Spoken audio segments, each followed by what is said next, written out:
பயந்து பணிந்து மிரண்டது போதும், இனி தெளிந்து துணிந்து மீண்டிட வேண்டும்.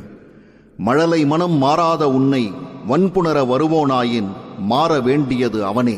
என் அன்பான உறவுகளுக்கு வணக்கம். நான் உங்கள் விஜயாஜி. சரித்திரம் என்றால் என்ன, வரலாறு என்றால் என்ன? நடந்ததை வந்துட்டு அப்படியே கொண்டு வந்து சேர்ப்பதுதான் சரித்திரம். சரித்திரம் என்றால் நடந்து முடிந்தது. ஆமாதானே? அது நடந்து முடிந்ததை புத்தகத்தில் வேண்டும் என்றால் நீ திருத்திக் கொள்ளலாம், மாற்றிக் கொள்ளலாம். ஆனால் உண்மையை நீங்கள் மாற்ற முடியாது. ஆமாதானே? ஓகே, இன்று நாம் நடக்கும் தார் சாலைகள், நாம் ஏறி செல்லும் வானுயர்ந்த கட்டிடங்கள், இந்த நாட்டின் செழுமை, இவை அனைத்தும் வானத்திலிருந்து தானாக குதித்து விடவில்லை ஐயா. இதன் ஒவ்வொரு அங்குலத்திலும் நம் பாட்டன்களின் வியர்வையும் நம் பூட்டன்களின் ரத்தமும் உறைந்து கிடைக்கிறது. யோசிச்சு பார்த்திருக்கிறீங்களா? ஞாபகப்படுத்தாவது பார்த்திருக்கிறீங்களா?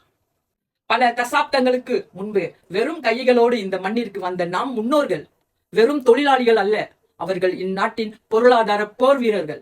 காடுகளாக கிடந்த இடங்களை கைகளாலேயே சீர்திருத்தி ரப்பர் மரங்களை நட்டு இந்த நாட்டை உலகத்தின் உச்சத்திற்கு கொண்டு சென்றது நம் இந்திய கரங்கள். அட்டைக்கடியிலும் பாம்பு கடியிலும் கொடிய நோய்களிலும் செத்து மடிந்த நம் மக்களின் உடல்கள் தான் இந்த ரப்பர் தோட்டங்களுக்கு உரமாக மாறியது.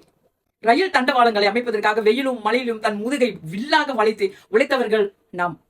இன்று நீங்கள் பார்க்கும் கோலாலம்பூர் மாநகரம் ஒரு காலத்தில் வெறும் சதுப்பு நிலமாக இருந்தபோது அதை தூய்மைப்படுத்தி நல்ல நகரமாக மாற்றியதில் தமிழர்களுக்கு பெரிய பங்குண்டு. வரலாறு இன்று மாறலாம், பாட புத்தகங்கள் நம் பெயரை சுருக்கலாம். ஆனால் இந்த மண்ணில் அடி ஆழத்தில் கேட்டால் சொல்லும், இந்த தேசம் இந்தியர்களுக்கு கடமைப்பட்டு இருக்கிறது என்று. நாம் வெறும் கூலிகளாக வரவில்லை, இந்த நாட்டில் கட்டுமான கலைஞர்களாக வந்தோம். மரண ரயில் பாதையில், டெத் ரயில்வே, ஆயிரக்கணக்கில் மடிந்தது நம் ரத்தம். ஆனால் அந்த தியாகத்தை இன்று பலரும் வசதியாக மறந்து விட்டார்கள். இளைஞர்களே, உங்களை யாராவது வந்தேரிகள் அல்லது பெண்டாத்தாங் என்றோ அல்லது வெறும் தொழிலாளிகள் தானே என்று சொன்னால் நிமிர்ந்து நின்று சொல்லுங்கள், இந்நாட்டில் ஒவ்வொரு செங்கலிலும் என் முன்னோர்களின் கைரேகை இருக்கிறது என்று. நாம் இந்த நாட்டின் உரிமையாளர்கள், வெறும் வாடகைதாரர்கள் அல்ல. நம் முன்னோர்களின் தியாகத்தை வீணாக்காதீர்கள். கல்வியிலும் பொருளாதாரத்திலும் முன்னேறுங்கள். ஆனால் உங்கள் வேர்களை மறந்து விடார்கள். நம் வரலாறு மறைக்கப்படலாம், ஆனால் அது அழிக்கப்பட முடியாது. இனி வரும் தலைமுறைக்கு நம் வீர வரலாற்றை சொல்லிக் கொடுங்க. நகரகோ எல்லாத்துக்கும் தானே. தானா துப்பா டராக்குன்னா என்னங்க அர்த்தம்? சில இனங்களுக்கு, சில இனக்காரங்களுக்கு மட்டும்தான் அவங்களுடைய ரத்தம் இந்த பூமியில் விளைந்து பட்டுதா? நம்மளோடையும் பட்டிருக்கு.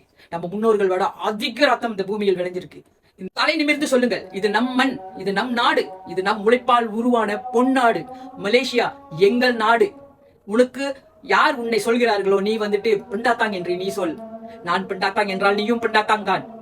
தைரியமாக சொல்லுங்கள், இது உன் நாடு என்றால் இது என் நாடுதான். உறக்க சொல்லுங்கள், தைரியமாக சொல்லுங்கள். நன்றி. விழிப்போம், வெல்வோம். தமிழ் வாழ்க. விஜயாஜி.